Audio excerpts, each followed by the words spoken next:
Welcome once again as we continue our reflection on the readings from the book of Genesis. Yesterday we heard the story about the origin of sin. And so today in the reading, we hear about how God responds to their sin. And the first thing that he does is to issue punishment. He has already punished the serpent.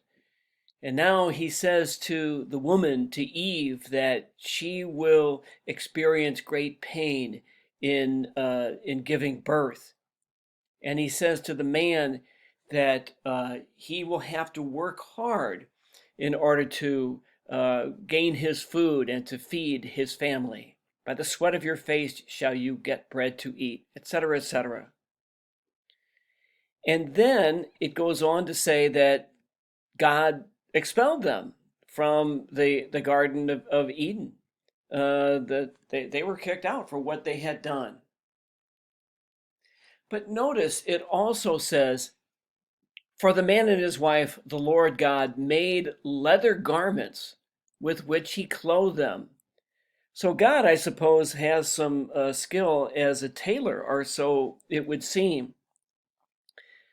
So I'm not trying to be facetious when I say that, but this is what I hear when I reflect on this reading, that when we do things that are wrong,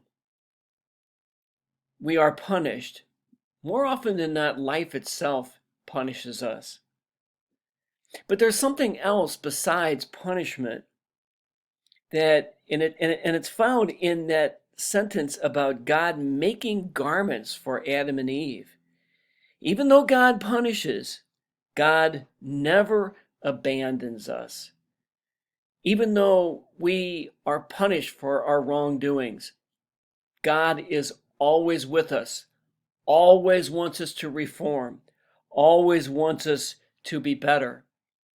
I think there's a message in that for us as we approach now the season of Lent, as we begin to think about the celebration of Ash Wednesday next week.